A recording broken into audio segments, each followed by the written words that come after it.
ओम श्री सद्गुरुदेव भगवान की जय। आज हम चर्चा करेंगे छठ पूजा का महत्व। छठ पूजा क्यों मनाया जाता है और इसका महत्व क्या है। तो आइए आज हम चर्चा करते हैं। छठ पर्व, छठ या षष्ठी पूजा कार्तिक शुक्ल पक्ष के षष्ठी को मनाया जाने वाला एक हिंदू पर्व है। सूर्योपासना का यह अनुपम लोक पर्व मुख्य रूप से बिहार, झारखंड, पूर्वी उत्तर प्रदेश और नेपाल के तराई क्षेत्रों में मनाया जाता है। कहा जाता है कि यह पर्व बिहारियों का सबसे बड़ा पर्व है। यह उनकी संस्कृति है। छठ पर्व बिहार में बड़े धूमधाम से मनाया जाता है। ये एकमात्र कि बिहार या पूरे भारत का ऐसा पर्व है जो वैदिक काल से चला आ रहा है और ये बिहार की संस्कृति बन चुका है। यह पर्व बिहार की वैदिक आर्य संस्कृति की एक छोटी सी झलक दिखाता है। ये पर्व मुख्य रूप से ऋषियों द्वारा लिखी गई ऋग्वेद में सूर्य पूजन, उषा पूजन और आर्य परंपरा के अनुसार बिहार में यह पर्व मनाया जाता है। बिहार में हिंदुओं द्वारा मनाए जाने वाले इस पर्व को इस्लाम सहित अन्य धर्मावलंबी भी मनाते देखे जाते हैं। धीरे धीरे यह त्यौहार प्रवासी भारतीयों के साथ साथ विश्व भर में प्रचलित हो गया है।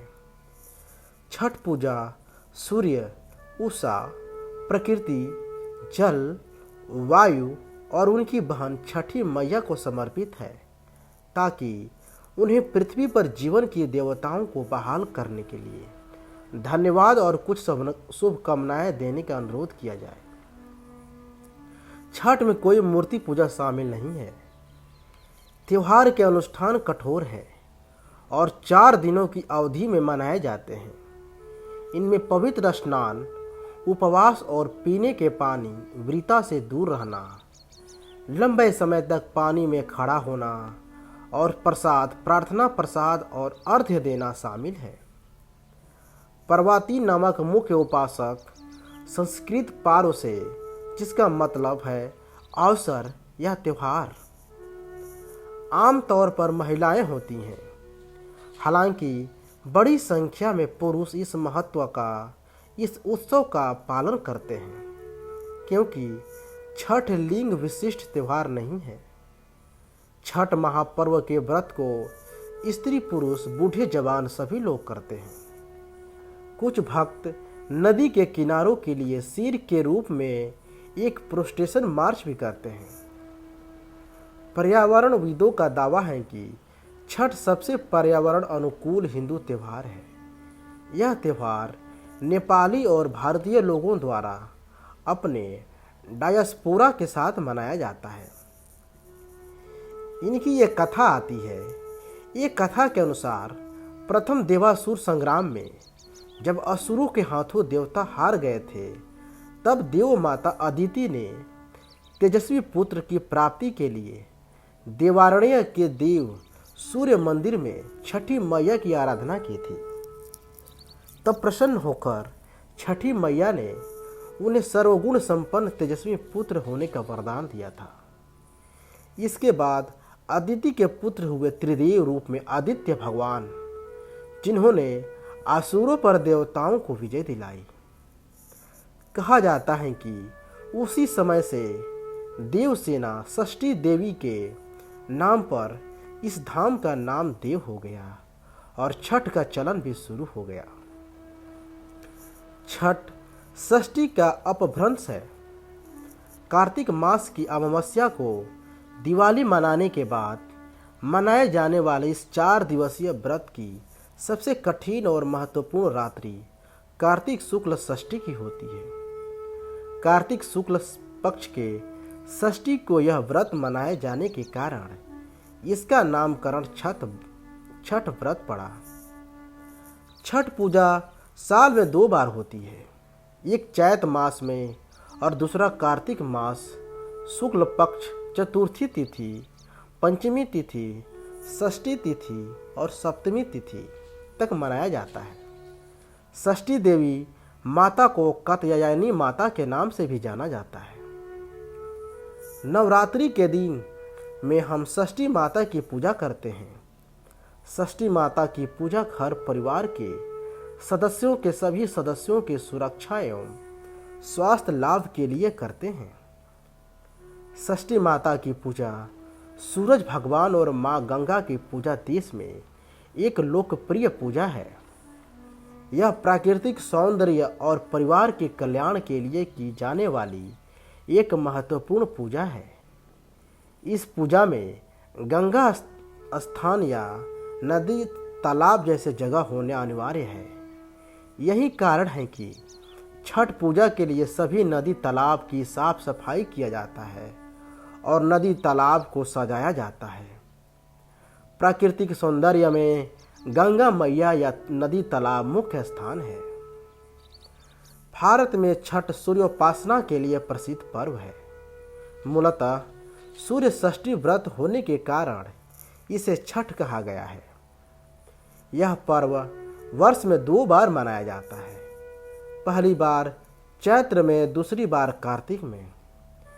चैत्र शुक्ल पक्ष षष्ठमी पर मनाए जाने वाले छठ पर्व को चैती छठ व कार्तिक शुक्ल पक्ष षष्ठी पर मनाए जाने वाले पर्व को कार्तिक छठ कहा जाता है। पारिवारिक सुख समृद्धि तथा मनोवांछित फल प्राप्ति के लिए यह पर्व मनाया जाता है। स्त्री और पुरुष समान रूप से इस पर्व को मनाते हैं। छठ व्रत के संबंध में अनेक कथाएं प्रचलित हैं। उनमें से एक कथा के अनुसार जब पांडव अपना सारा राजपाट जुओं में हार गए, तब श्री कृष्ण द्वारा बताए जाने पर द्रौपदी ने छठ व्रत रखा। तब उनकी मनोकामनाएं पूरी हुई तथा पांडवों को उनका राजपाट वापस मिला। लोक परंपरा के अनुसार सूर्यदेव और छठी मैया का संबंध भाई बहन का है। लोक मातृका षष्ठी की पहली पूजा सूर्य ने ही की थी। छठ पर्व को वैज्ञानिक दृष्टिकोण से देखा जाए तो षष्ठी तिथि छठ को एक विशेष खगोलीय परिवर्तन होता है। इस समय सूर्य की पराबैंगनी किरणें अल्ट्रावायलेट रेज पृथ्वी की सतह पर सामान्य से अधिक मात्रा में एकत्र हो जाती है।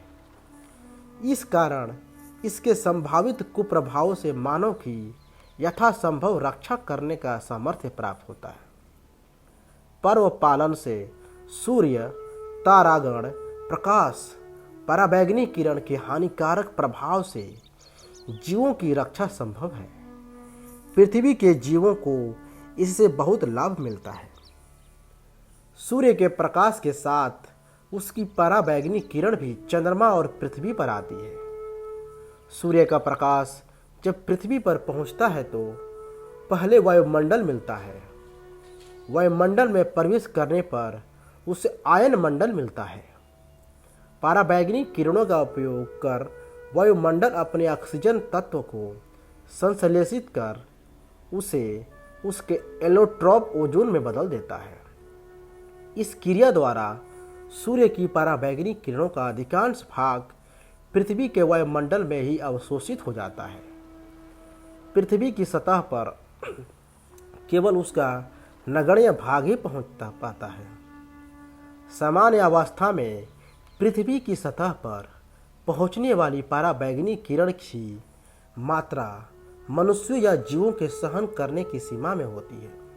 अतः सामान्य अवस्था में मनुष्यों पर उसका कोई विशेष हानिकारक प्रभाव नहीं पड़ता, बल्कि उस धूप द्वारा हानिकारक कीटाणु मर जाते हैं, जिससे मनुष्य या जीवन को लाभ होता है।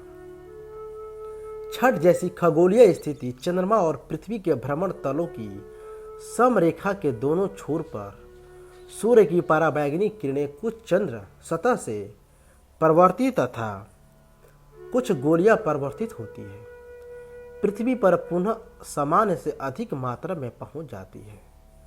वायुमंडल के स्तरों पर से आवर्तित होती है। सूर्यास्त तथा सूर्योदय को यह भी और भी सघन हो जाती है। ज्योतिषीय गणना के अनुसार यह घटना कार्तिक तथा चैत्र मास की अमावस्या के 6 दिन उपरांत होती है। ज्योतिषीय गणना पर आधारित होने के कारण इसका नाम और कुछ नहीं बल्कि छठ पर्व ही रखा गया है। यह पर्व 4 दिनों का है। भैया दूज के तीसरे दिन से यह आरंभ होता है। पहले दिन सेंधा नमक, घी से बना हुआ अरवा चावल और कद्दू की सब्जी प्रसाद के रूप में ली जाती है। अगले दिन से उपवास आरंभ होती है। व्रती दिन भर अन्न जल त्याग कर शाम 7 बजे से खीर बनाकर पूजा करने के उपरांत प्रसाद ग्रहण करते हैं, जिसे खरना कहते हैं। तीसरे दिन डूबते हुए सूर्य को अर्घ्य यानी दूध अर्पण करते हैं। अंतिम दिन उगते हुए सूर्य को अर्घ्य चढ़ाते हैं। पूजा में पवित्रता का विशेष ध्यान रखा जाता है। लहसुन प्याज वर्जित होता है। जिन घरों में यह पूजा होती है वहाँ भक्ति गीत गाए जाते हैं। अंत में लोगों को पूजा का प्रसाद दिया जाता है। छठ पूजा 4 दिवसीय उत्सव है। इसकी शुरुआत कार्तिक शुक्ल चतुर्थी को तथा समाप्ति कार्तिक शुक्ल सप्तमी को होती है। इस दौरान व्रतधारी लगातार 36 घंटे का व्रत रखते हैं। इस दौरान वे पानी भी ग्रहण नहीं करते हैं। छठ पर्व का पहला दिन, जिसे नहाय खाए के नाम से जाना जाता है, उसकी शुरुआत चैत्र या कार्तिक महीने के चतुर्थी कार्तिक शुक्ल चतुर्थी से होता है। सबसे पहले घर की सफाई कर उसे पवित्र किया जाता है। उसके बाद व्रती अपने नज़दीक में स्थित गंगा की सहायक नदी या तालाब में जाकर स्नान करते हैं। व्रती इस दिन नाखून वगैरह को अच्छी तरह काटकर स्वच्छ जल से अच्छी तरह बालों को धोते हुए स्नान करते हैं। लौटते समय वो अपने साथ गंगा जल लेकर आते हैं, जिसका उपयोग वे खाना बनाने में करते हैं। वे अपने घर के आसपास को साफ सुथरा रखते हैं। व्रती इस दिन सिर्फ एक बार ही खाना खाते हैं। खाना में व्रती कद्दू की सब्जी, मूंग चना दाल, चावल का उपयोग करते हैं। तली हुई पूरियां, पराठे, सब्जियां आदि वर्जित है। यह खाना कांसे या मिट्टी के बर्तन में पकाया जाता है। खाना पकाने के लिए आम की लकड़ी और मिट्टी के चूल्हे का इस्तेमाल किया जाता है। जब खाना बन जाता है तो सर्वप्रथम व्रती खाना खाते हैं। उसके बाद ही पूरा परिवार अन्य सदस्य खाते हैं। खरना और लोहंडा इसके बाद होता है। छठ पर्व का दूसरा दिन, जिसे खरना या लोहंडा के नाम से जाना जाता है, चैत्र या कार्तिक महीने के पंचमी को मनाया जाता है। इस दिन व्रती पूरे दिन उपवास रखते हैं। इस दिन व्रती अन्न तो दूर की बात है, सूर्यास्त से पहले पानी की एक बूंद तक ग्रहण नहीं करते हैं। शाम को चावल, गुड़ और गन्ने के रस का प्रयोग कर खीर बनाया जाता है। खाना बनाने में नमक और चीनी का प्रयोग नहीं किया जाता है।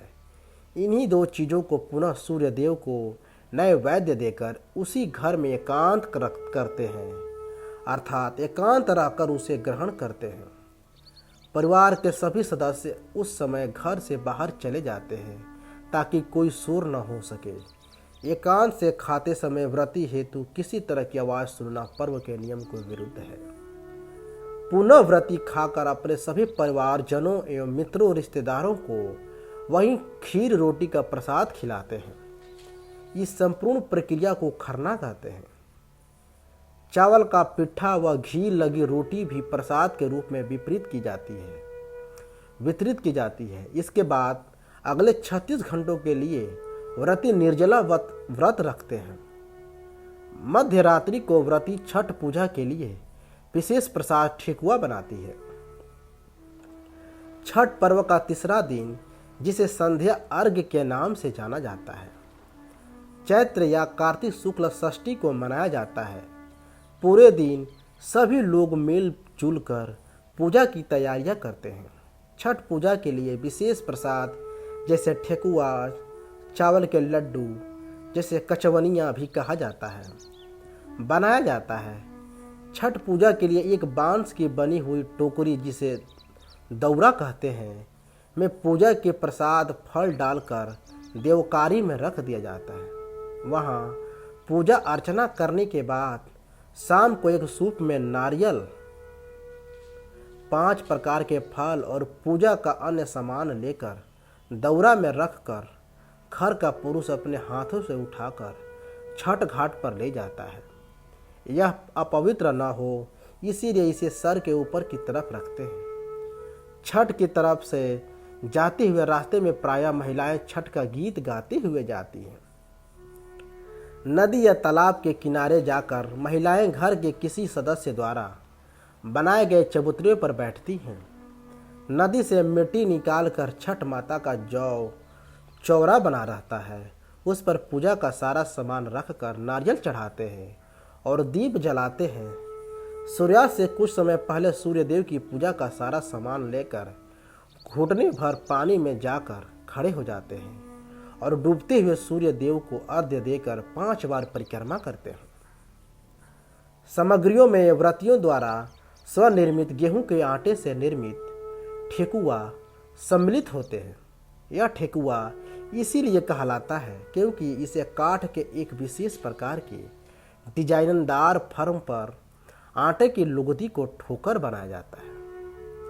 उपरोक्त पकवान के अतिरिक्त कार्तिक मास में खेतों में उपजे सभी नए कंदमूल, फल, सब्जी, मसाले व अनाज यथा गन्ना, ओल, हल्दी, नारियल, नींबू, पके केले आदि चढ़ाए जाते हैं।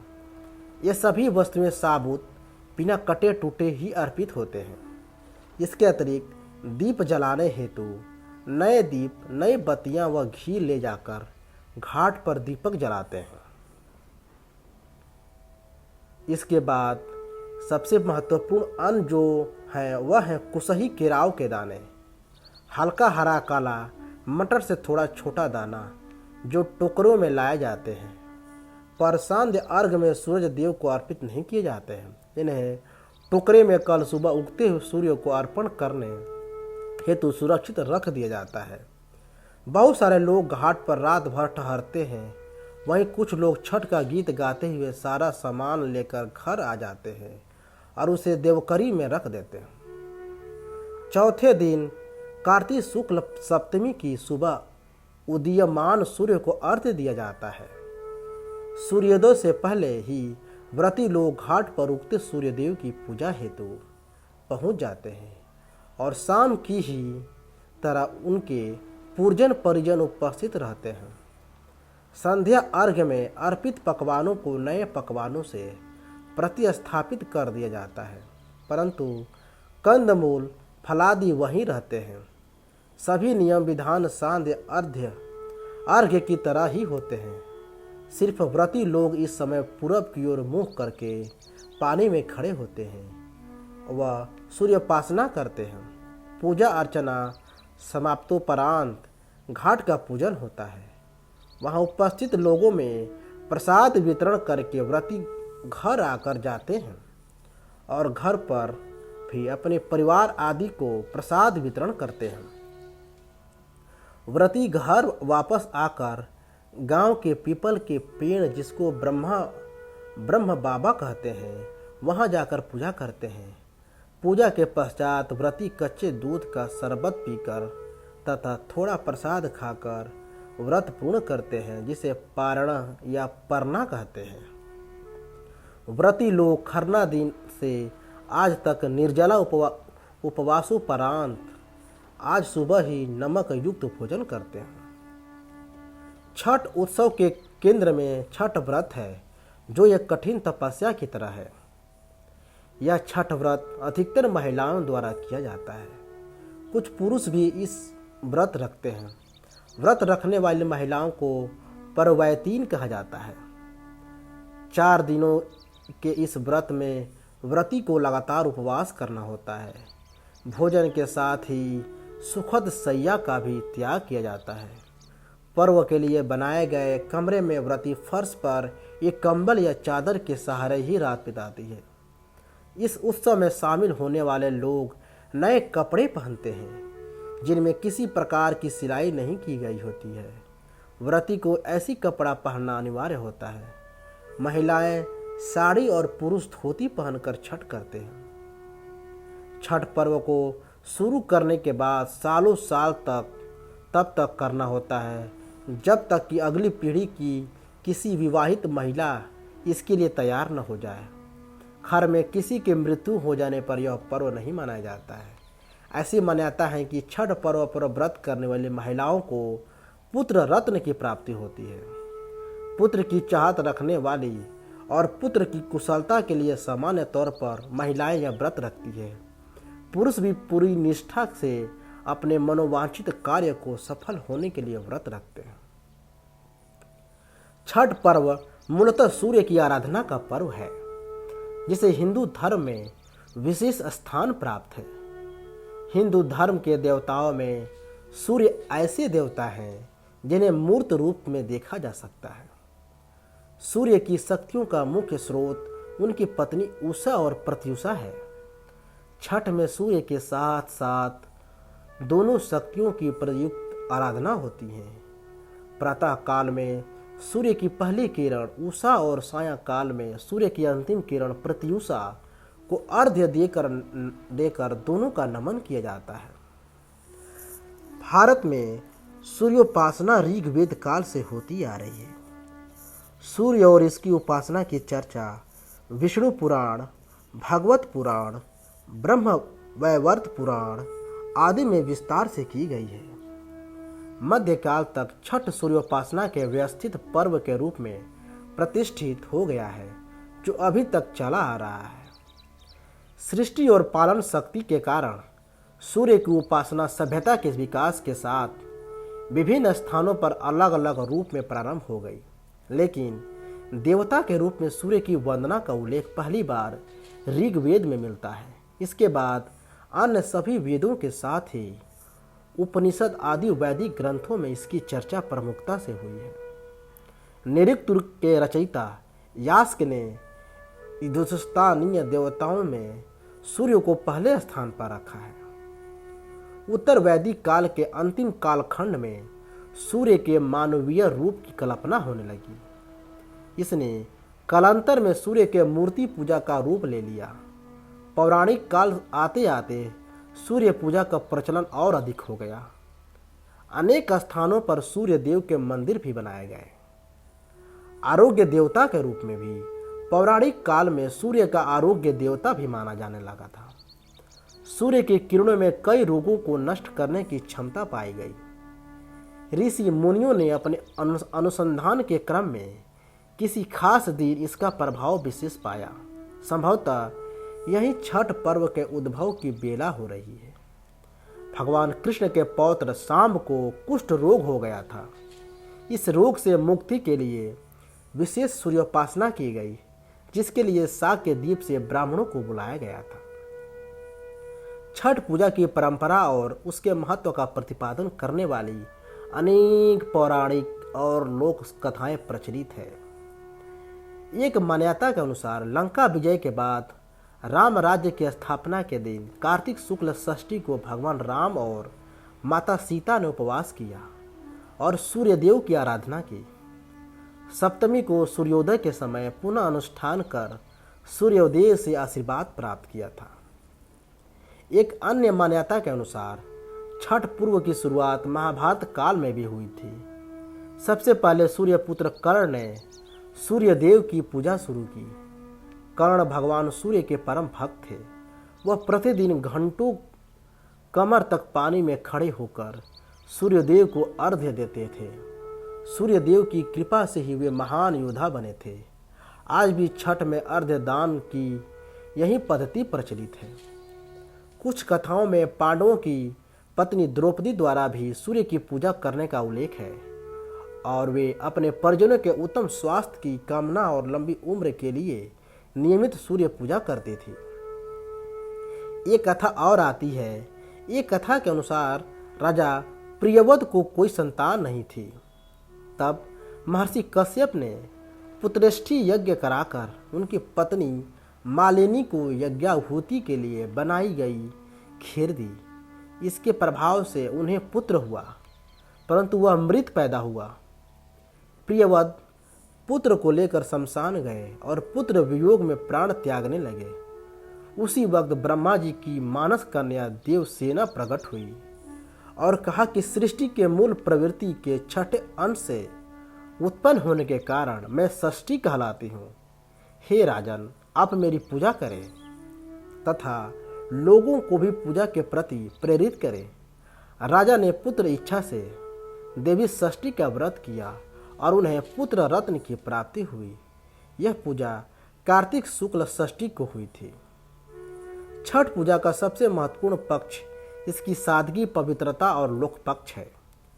भक्ति और अध्यात्म से परिपूर्ण इस पर्व में बांस निर्मित सूप, टोकरी, मिट्टी के बर्तनों, गन्ने का रस, गुड़, चावल और गेहूं से निर्मित प्रसाद और सुमधुर लोक गीतों से युक्त होकर लोक जीवन की भरपूर मिठास का प्रसार करता है। शास्त्रों से अलग यह जन सामान्य द्वारा अपने रीति रिवाजों के रंगों में गढ़ी गई उपासना पद्धति है।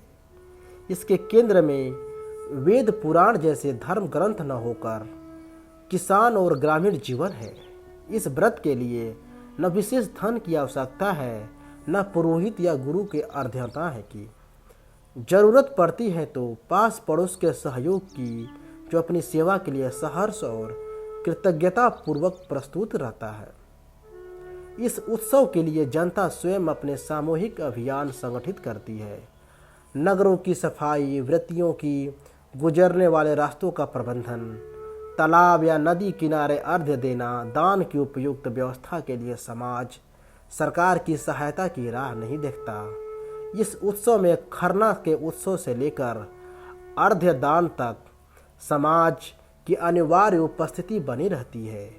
यह सामान्य और गरीब जनता के अपने दैनिक जीवन की मुश्किलों को भुलाकर सेवा भाव और भक्ति भाव से किए गए सामूहिक कर्म का विराट और भव्य प्रदर्शन है। हरि ओम।